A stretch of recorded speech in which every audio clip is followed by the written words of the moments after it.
cut this cancer out. You, might you also betray us someday? I will not, Grand Regent. I do not believe you. We've all spent hours prepping, notes everywhere, you've mapped out your dungeon, you've named every NPC, and you've buried the perfect clue right under your players' noses. You set it all up and describe the scene and you think it's obvious, but your players completely ignore it and start arguing about whether the skeleton in the corner of the room can be used as a puppet. They named it Gerald, in case you were wondering. This happens more often than we'd probably like to admit. You dangle the thread and they grabbed the wrong one and ran with it, and now you're sitting there wondering if anyone actually listened. Whether you realised it or not, you're applying a rule built for novels to a game that actively refuses to behave like one. And that rule, my friends, is called Chekhov's gun. You may or may not have heard of it, but understanding why it breaks in D&D and how to fix it can be the difference between a successful session and one that feels like it's going nowhere. Before Chekhov's gun was a trope, or a Wikipedia article, Anton Chekhov was just a tired doctor who wrote plays on the side and had absolutely zero patience for narrative nonsense. He once said that medicine was his lawful wife and literature was his mistress, which is a very 19th century way of saying I have two jobs and I'm tired. But as a lot of us know, being exhausted breeds efficiency, and Chekhov was ruthlessly efficient. Remove everything that has no relevance to the story. If you say in the first chapter that there's a rifle hanging on the wall, in the second or third chapter it absolutely must go off. This is pretty much the whole rule. If you show it, it has to matter, and if it's not going to matter, then don't show it. It's also been known as the law of conservation of detail. In a tightly written story, every single thing, object, line of dialogue, weird character trait should be pulling its weight, either dramatically, or thematically, or emotionally, just something, you know? And with literature it works. This is a law you can actually enforce because you're the only author. You control everything and you know exactly where the story goes. So if that gun doesn't fire, then you can just delete it before the book goes to print. But this is exactly why it breaks D&D so badly. In novels, characters do what the author needs them to do, while the audience just watches. But in D&D and other TTRPGs, the audience is the characters, and they're not going to do what you're expecting them to do. They're going to do whatever you didn't expect them to do, whether it be brilliant or chaotic or something you didn't even think of that was possible. So if you hang that gun on the wall in D&D, your players might sell it, they might try to fire it immediately just to see what happens, or they might decide it's the most important object in the world, or they might just walk straight past it and not even notice it. If you want to use Chekhov's gun at your D&D table, you can't follow the original rulebook. You have to learn to load the gun while it's already being fired. Let's say you describe a room. Stone walls with torches in iron brackets and a wooden door to the north. Except you spend just a tiny bit too long on those brackets. Maybe your voice dipped or you said it was ornate and now your players won't leave the room. They're checking for traps and casting detect magic. Someone wants to pry them brackets off the wall and someone else is convinced it's a secret door, but there is no secret door. They were just brackets that you spent too long describing because you were feeling a bit spicy. You gave them the Chekhov's energy and now the players think they're standing next to a loaded gun. The second thing is railroading.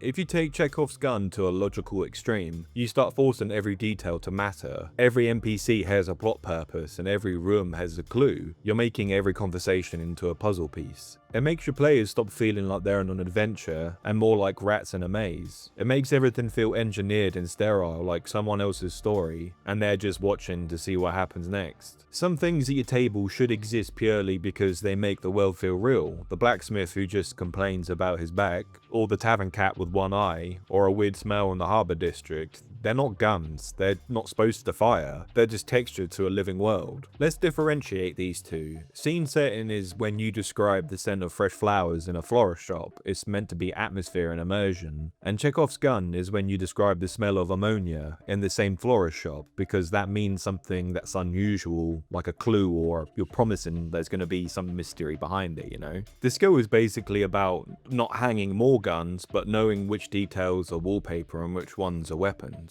But Flamey, how do you actually do this? How do you build payoffs that land without taking away player choices? And how do you make your table feel like a story someone wrote when it's being made up in real time? I'm glad you asked, viewer. I've got 4 frameworks, let's run through them. Procedural guns. Don't hand your players a sword, hand them a ghost blade. Same damage, but it slides right through physical armor and hits incorporeal enemies like they're made of paper. Right now, that's just flavor. Cool flavor, obviously, but just flavor. Then 12 sessions later, they're they're standing in front of the Lich King, who's immune to every physical weapon they own. And then one of the players remembers and slowly pulls out of their inventory that ghost blade that you gave them. It's like what J.K. Rowling did with the Bezoar. She mentioned it once in year 1 in one of Snape's potions classes. And then in year 6 it literally saves Ron Weasley's life. 6 books of patient setup for one gut punch payoff. The second is using monsters as guns. You don't have to reveal the dragon in Act 1, but you can absolutely find a clutch of dragon eggs in an abandoned mine, or weapons in a merchant's wagon that are specifically silvered, which means someone around here is afraid of something that silvered weapons work on. Your players find a village overrun by vampire spawn. Your silver weapon is now your gun pointed directly at the master vampire sitting in a castle somewhere nearby. Your players know it and you know it, and it's already building tension and you haven't even gotten there yet. The third is using locations as guns. A wizard's laboratory full of alchemy equipment and strange ingredients is a gun. It's a promise that at some point, improvising a magical solution is going to be on the table. They might need to brew something specific or sabotage whatever the wizard was making. The room tells the story before the story needs telling, you know? Fourth is plot guns. Prophecies and omens are your most flexible tool, and honestly probably the most fun. When the eagle falls, the kingdom follows. Okay, so is that a literal eagle? A noble house with an eagle sigil? A ranger whose name means eagle in an ancient language?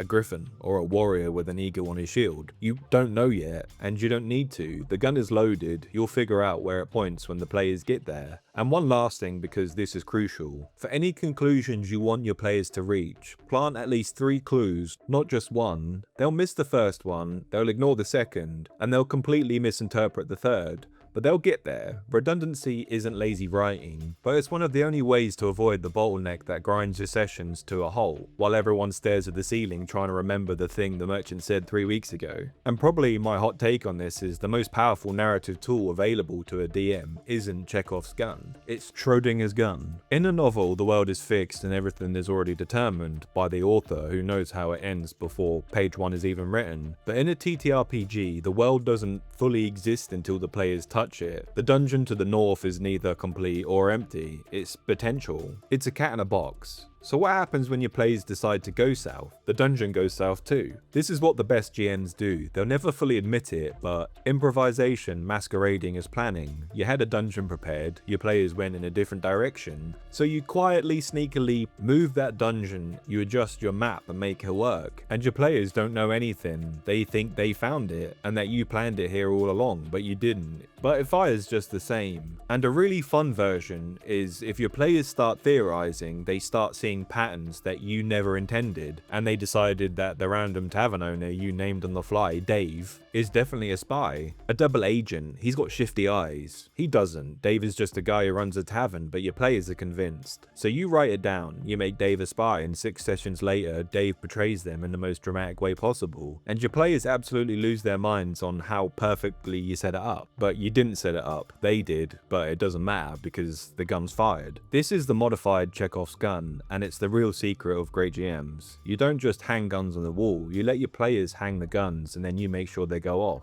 And whilst we're here, here's a few advanced techniques worth naming. Chekhov's boomerang. A gun fires once, does its job, and then comes back around a completely unexpected second use. Let's say your players find a magic rope in session 2, they use it to escape a pit trap and they move on. But then 9 sessions later, the same rope shows up again. Maybe the villain has it, or it's the only thing that combined the big bad, whatever. The point is it fired twice, the second time nobody saw it coming. The brick joke. Session 1, the party meets a farmer who won't stop complaining about his missing goat. Annoying and forgettable. 30 sessions later, they're in the final dungeon and there's a goat just standing there inside the Lich's inner sanctum. No explanation. It's not important to the story, but it's a funny little Easter egg that says that you actually pay attention to your players. And then you've got the emotional gun. Not every payoff needs to be an explosion. Some of the most powerful ones are heartbreaks. Your mentor's old sword that shows up in a villain's collection. There's a reason people talk about Matt Mercer and Brennan Lee Mulligan, and all the other great DMs we see on the internet. They're famous for letting a setup breathe for an entire year before the payoff arrives. They'll mention a comment in session 1 offhand, almost like it's a throwaway comment, and 11 months later it'll crash into the story and everyone watching loses their minds. That feeling has a name.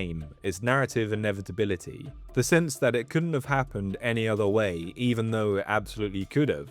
And that's what we're trying to build towards, the craft. And here's the thing about Chekhov's gun, it's not a technique underneath all the theory and frameworks and the quantum physics metaphors, it's an act of trust. When you hang the gun on the wall, you're making a promise to your players, you're saying, I see what you care about, I'm paying attention, and this matters. And when that promise pays off, your players don't just feel satisfied, they feel seen. So it's important that you don't waste their time with details that go nowhere, and that you don't herd them towards a single solution like their livestock. You need to load your world with meaningful promises like objects and threats, locations and prophecies, and then let your players be the ones who pull the trigger. And for any DMs out there that have pulled this off successfully, they'll know that the most satisfying moment isn't when you fire the gun, it's when your players look down and realize that they're the ones holding it the whole time. These ideas line up perfectly with not plotting and pacing instead. The more experience you have as a DM, the more you realize that none of us know where the story is actually heading, because every session we're shifting and changing it. But the moments where your players make them decisions or pick up on those little things that you know are gonna matter down the line, they're the best Chekhov's guns that you can use. So how do you foreshadow and use clues and Chekhov's gun in your games? What are your favourite moments that you've planned for 9 sessions or 20 sessions? If you're a player, what was one of your favourite experiences from this? Is it something that you had a hand in? Do you think your GM could use this? If so, then share it with them. Leave a comment below and let's get debating. Thank you for watching, and as always, stay spicy, adventurers.